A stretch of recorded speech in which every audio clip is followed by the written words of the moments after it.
The TMJ-TMD conundrum is real and has been puzzling the dental and medical professions for decades. This is the TMJ-TMD Demystified podcast with Dr. Tony Urbanic, where we'll connect the dots between TMD symptoms and the actual cause. We'll tackle common TMD misconceptions and educate you, the practitioner, about a simple, tested, and proven TMD solution that has already provided relief to thousands of patients, while helping practitioners build an additional source of income free from insurance control. Welcome to this episode of the TMJ-TMD Demystified podcast.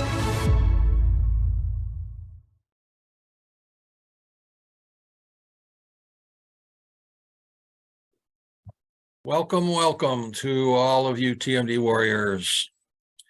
I'm Tony Urbanic, and this is TMD Demystified. Today, we're going to be discussing kind of a soft and fuzzy concept that I wanted to get across, and I think it's about time I get across to our network providers, so I know watch this podcast and these episodes, and to people who are interested in becoming network providers for us, because what I've observed over the past many years, but especially within the past 3 or 4 years of doing almost exclusively non-surgical TMD treatment and interfacing with my colleagues in dentistry, other oral surgeons, general dentists, and some orthodontists, who are either interested or are also network providers currently in our system, that there is quite a bit of, if you will, back off, intentional or unintentional, about serving temporomandibular joint patients. I've discussed this piecemeal before in other episodes, made comments, described a little bit, but today's episode I am going to kind of focus on the concept of why you shouldn't be afraid. I honestly, I think that's a correct word to use, afraid of treating TMD patients. The title, therefore, is going to be TMD Patients Don't Bite. That's the title, TMD Patients Don't Bite. Pun intended. Sometimes I think I'm clever, so I'm not. I know I'm not. So here's the problem that we run into constantly in disseminating what we've learned technically. I stand by what I say. We have solved this problem of TMD in almost all patients if they've used the device and protocol correctly. We can make, meaning we, the device and protocol and the education that goes along with it, I, in my practice, my associate, and any doctor who wants to treat TMD patients non-surgically, and I definitely recommend non-surgical versus surgical, and I'm a maxillofacial surgeon, who wants to do that, can do that very successfully for the patient and very successfully for themselves. We talked about how valuable it is financially for the practice and the doctor, but again, I wanted to kind of focus on the soft and fuzzy parts of this, the psychological or emotional part of treating temporomandibular joint patients, because I find that my colleagues are afraid of treating these patients because of either what they heard about it or what they've experienced before, or the negative naysayers that are out there talking about treating TMD patients. The word has been expressed many times that TMJ patients are crazy. I've heard it from my colleagues. I've had that expressed to me from specifically from several of my ENT colleagues. Why this was years ago, many years ago, before we became so successful, while I was doing temporomandibular joint surgery for the patients, and my ENT colleagues would sit around in the doctor's lounge and make comments as, why do you want to do surgery for these people? You know, they're crazy. I heard that multiple times. And so, I mean, that's what's out there, and that's what's been out there. It's unfair. It's unfair to the providers. It's unfair to the patients.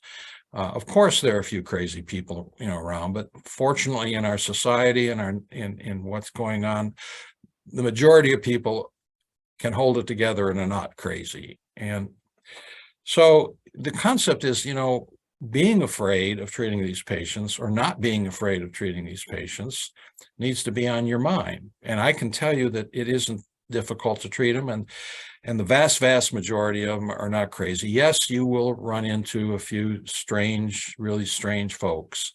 And even those we try to help, we don't go outside of our boundaries and trying to help them. And it doesn't mean that because they're quote crazy that they don't have TMD. But those people are very difficult to help. And for the most part, we do our usual and customary. Let's finish with the really unusual patients first.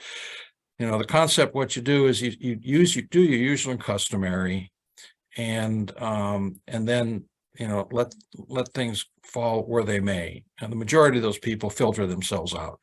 That is a fact. They filter themselves out. That's the point I want to make about that. And it's a small minority, maybe 1%, 2% at max. Okay, so 98 out of 100 people are real patients. They're relatively easy to work with. And I want to make some points about working with those patients and why TMD patients don't bite. Actually, they're very easy to work with when you understand how to do it and what the objectives are and the mechanisms that I have learned by treating thousands of patients. I want to share that with you. So point number one, I'm going to make several points here. 1, 2, 3, 4, 5, 6, 7 points here in the next 25 minutes. May not take that long. Maybe it'll be a short episode. But point number one, and again, all of this is common sense. And how we do it, though, and why I want to encourage you to do it, is because it works. I encourage you to think about these points and apply these points, because I can tell you they work in getting the job done. Work how? In getting the job done, which is what the objective is to get a device into a patient's mouth and follow them through the protocol and make the symptoms go away for your benefit and the patient's benefit. All right, so number one, don't be afraid of being the expert. I've had that comment made to me by people in other industries who observe what's going on in dentistry, and they say, I think that a lot of your potential network providers are afraid of being an expert in this area. Well, it doesn't take much to be an expert in treating TMD, no matter what you think, no matter what you hear, no matter what you're taught in dental school, no matter what the emphasis is on by people who go out and lecture about TMD, who are, quote, experts.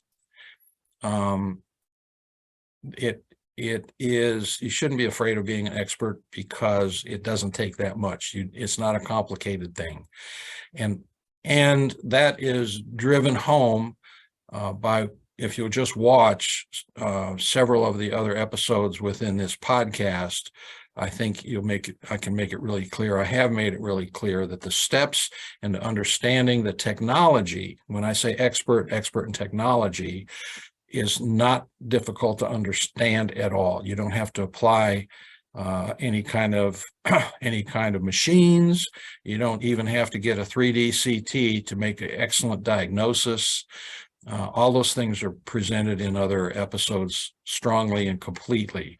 So the technical part of becoming an expert is quite simple, and I stand by that. I don't even consider myself an expert. I just uncovered a bunch of dots, applied those dots, connected them for the technical solution to this.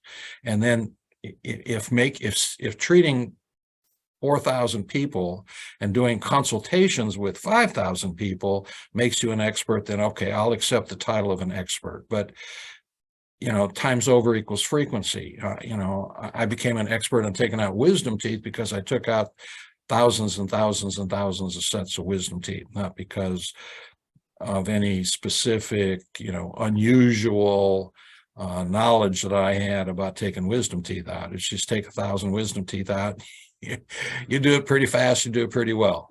And the same thing with TMD and using this device. So don't be afraid of becoming the expert, being, the technical expert.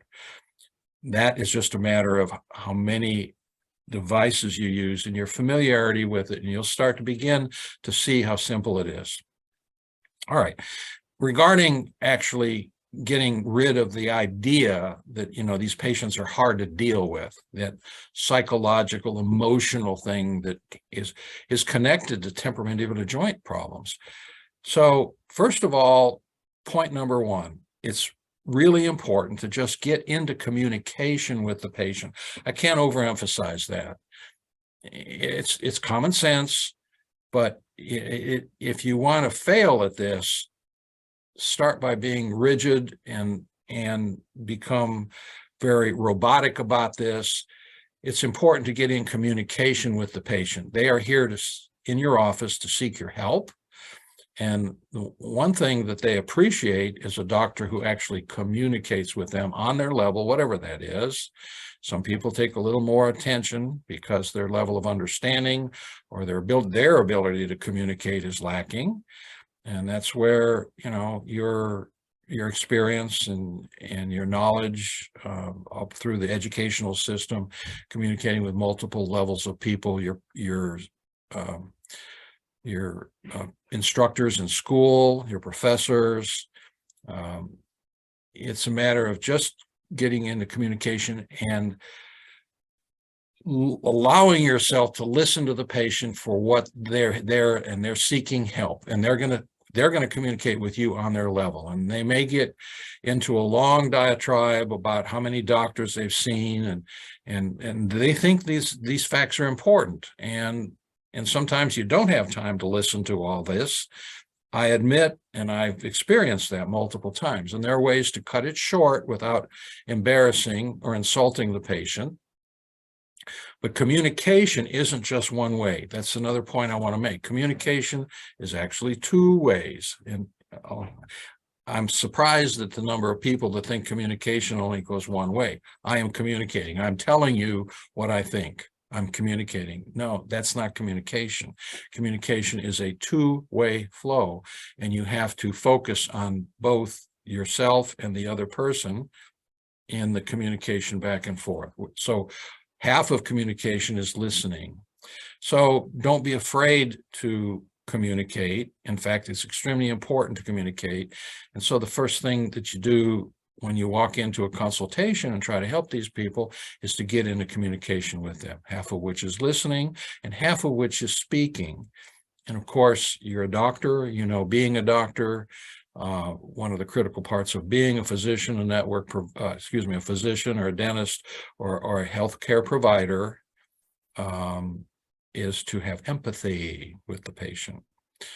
So that goes into the way you communicate, to have empathy, because the majority of these people have serious problems, or they think they have serious problems. Many of them think they're unsolvable because they've gone around for 5, 10, 15, 20 or more years with these symptoms, with these problems, and no one has been able to help them so far.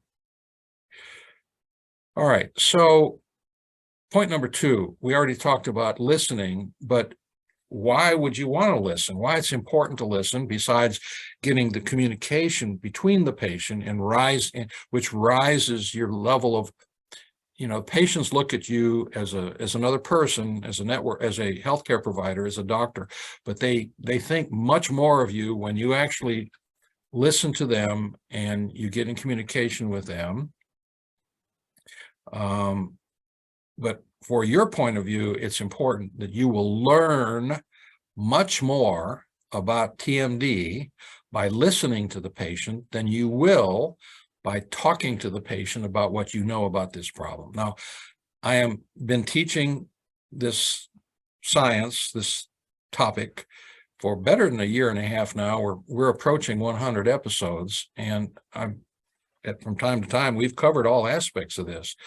And I've said this before, this is not the first time I've said this, but you will learn so much more by listening to the patient, what they have to say about their problem. Now, again, they're going to go off onto tangents, and a lot of this stuff you have heard before, and there are many reasons to listen, which I've just covered a couple of them, but you will be able to learn things from your patients by listening that you will be able to apply to many other patients. You will be able to apply to your clinical skills by listening to what they have done before or what they think about it. Or, a lot of times patients will talk about a symptom that I have not been really familiar with, and that doesn't happen anymore. Hasn't happened in a long time, but specifically that's how it came to be that I realized that arm, hand, finger tingling and numbness is associated with TMD. Arm, hand, finger tingling and numbness is a symptom of TMD, and I did not know that until several years ago, when patients began coming in and it said, well, thanks so much. My headaches and my earaches and a jaw pain are gone, but now my arm, hand, finger tingling and numbness is gone too. Does that have anything to do with my TMJ? I had to get back into the books and think about the anatomy, physiology, cell biology, etc., neurology, and yes, we figured out, and that's on other episodes if you want to look it up. But there are things that I have not talked about, which I will in the future, other symptoms that the patients have led me to that are not discussed at all, rather not infrequently, but just not discussed at all regarding TMD, that I believe are TMD symptoms in some patients. So listening is very important so you can learn. You will learn from your patients if you just sit down and take 10 minutes to listen to them or 5 minutes to listen to them, as long as you can in your schedule, and have empathy as you listen.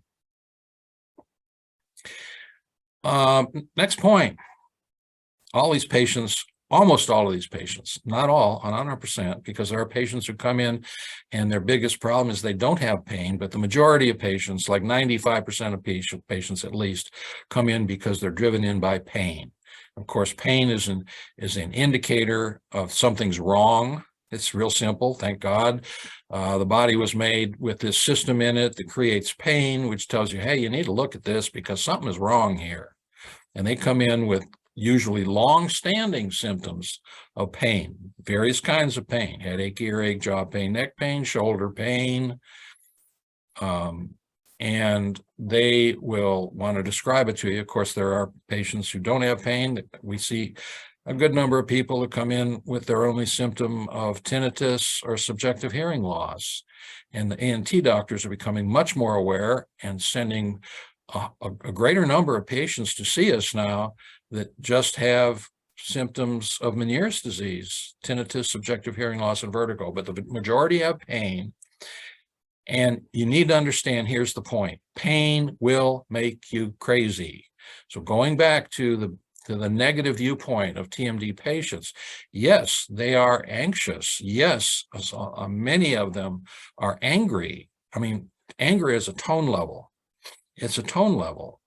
And they drop into anger, and they're not angry people by nature, but pain will make you angry over a period of time. And then, of course, you throw in the fact that they've seen 5 or 6 other doctors, and they either been told to do things that are not effective or just been blown off. I mean, I had a patient just yesterday. Again, I see patients on Mondays, and I do these episodes on Tuesday. And I had a patient yesterday who came in. She fully admitted to me that she was totally skeptical, but she was at the end of her rope, and she took my consultation and she got the device, and she thanked me profusely, but admitted that she was absolutely skeptical that what I was saying was going to be effective, because she had been told by so many other doctors to do this or that, and had so many other treatments which were not effective. And she was, and I remember when she had her initial consultation, I mean, she was just kind of an angry person, but she turned out to be really a nice person and admitted to me her bad feelings. She was apologetic. and that she had these thoughts. And I said, it's okay. We're used to it around here. I mean, truly, we are. The skepticism is through the roof regarding TMD. I have 2 episodes on skepticism. Look them up. They're very interesting. And this was an example yesterday. Every day I have examples, but pain will make you crazy. So when you have empathy, keep in mind that people come in with high levels of skepticism. They'll come in anger because they've been abused by the system one way or another.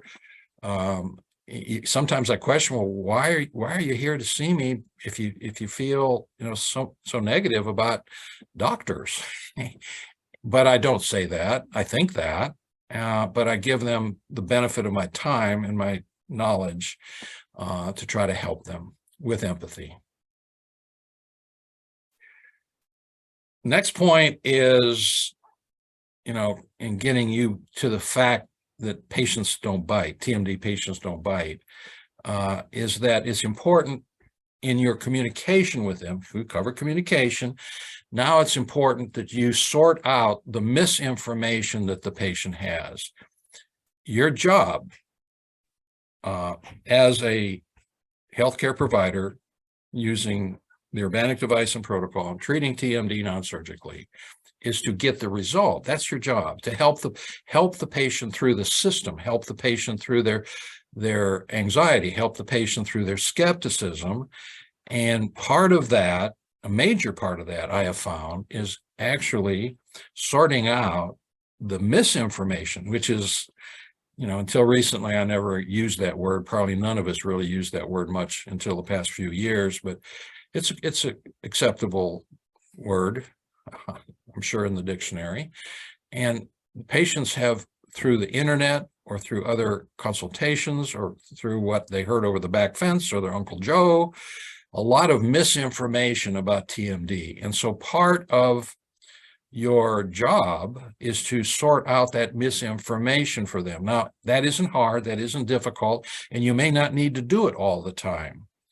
One of the mechanisms that I do frequently, if I'm really rushed, and we have, we always have a lot of TMJ patients here, but if I'm really rushed, I will tell the patient that whatever they've heard about TMD, especially patients that come in with 30 years of symptoms, 25, 30, 40 years of symptoms, I will kind of shortcut the sorting out the misinformation. I say, now, whatever you've heard about TMD or read about it or been told about it or been suggested by other practitioners, I'd like you to write it down all on the blackboard for our purposes here this morning and erase the blackboard, because we're going to talk about the basics, the very basics, the simplicity of TMD.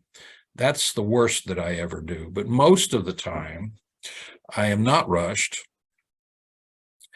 and I feel that it's important that I address some of this misinformation the patients hear. And they will tell you in the first part of their consultation when you sit down and listen. So as you go through the consultation and you listen to the patient, give them the time and let them tell you about it, they're going to tell you different aspects of misinformation, at which point you are now educated by no other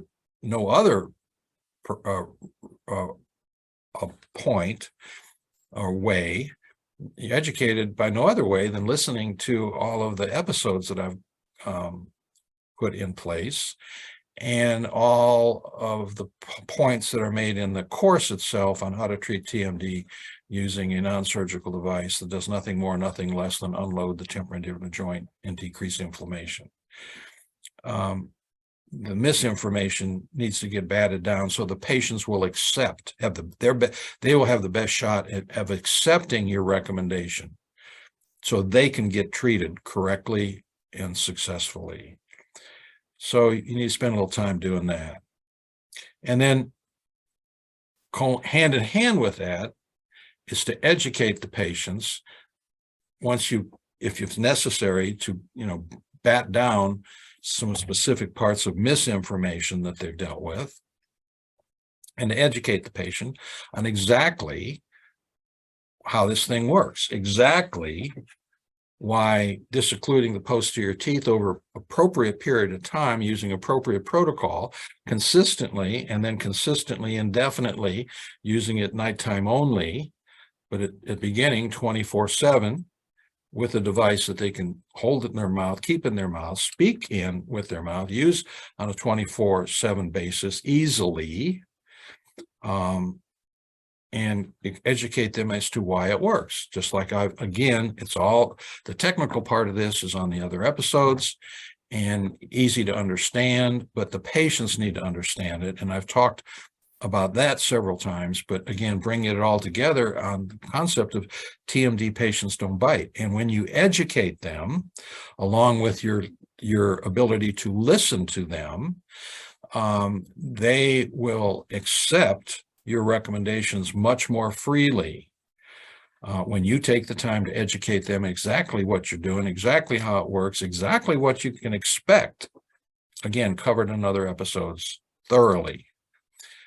And at that point, they will accept your treatment and they go through the protocol. And very shortly after that, whether it be at 3 weeks or 2 months, somewhere along in that range, they will become grateful. And that's where the fun really begins about this, because there's nothing more satisfying to a good healthcare professional provider than to have a grateful patient. And whether or not you are dealing with their cancer, or you're dealing with their broken leg, or you're a heart surgeon, but there's nothing more important and substantial than having a grateful patient, because that's what keeps you going. And I've heard that from other members of our network system, that they've never had patients come back and be so grateful. And we see it all the time. I've seen it constantly for the past 12 years. And not everybody comes across like that, but it is constant, and it is very real, and it is part of the compensation that you get. And it's a big compensation. I find it as a very large compensation with the grateful patients. And then the final point, and I'll just make it really brief, but I want to, you have a lot of grateful patients who go through the process, but not everybody goes through the process. And it's true. And in our observation, I have to say that a third of the patients after consultation do not get a device and go through the protocol. 2/3 do. That is our experience here in Middle Tennessee, 66%. But I can tell you that everyone, seriously, everyone after they do a consultation actually wants the service. They want the service, but a third of them cannot afford the service.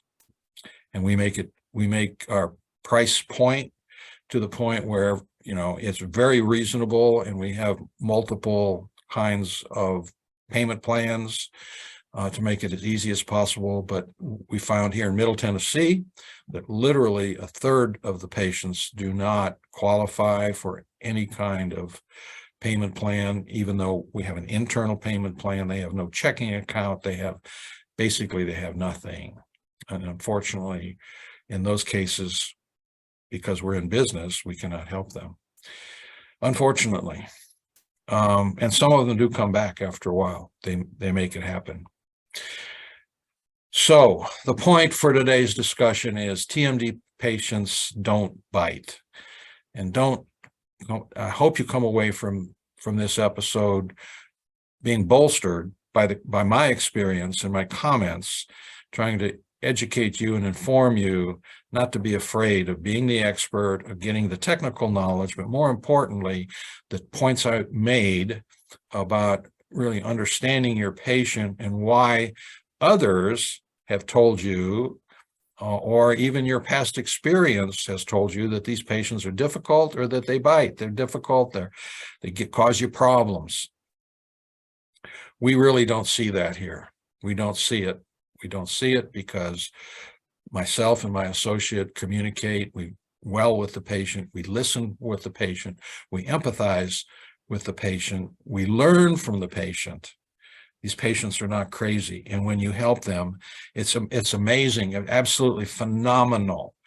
When you walk in a room and you know, whether it's after 3 weeks that 80% of their symptoms are gone, or whether it's at the 2-month interval, but you walk in the room and you can sense that this patient is a different person there.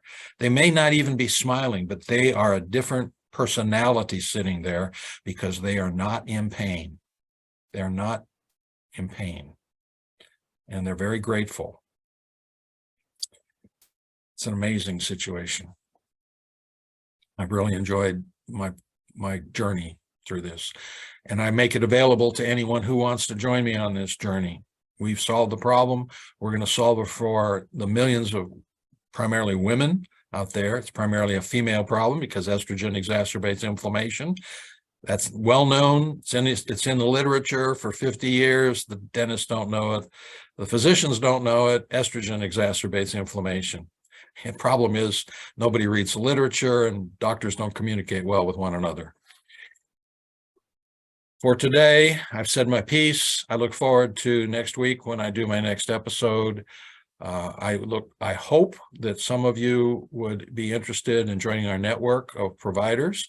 If you do, you can find out more about how to do that at www.tmjservices.net. If you'd like to criticize me or criticize what we've done or criticize what I've said or make a comment on what I said, you can do that literally on the episode on the podcast here, or you can call me directly. Or email me, but I'll set up a telephone call if you'd like, but email me at tony@tmjservices.net. Our Director of Education and Marketing can be reached and give you all kind of information as to how to become a provider and the benefits of that and how that works. She can be reached at naomi@tmjservices.net. So for today, I look forward to the next time that we are here together. I am Tony Urbaniak, and this is TMD Demystified.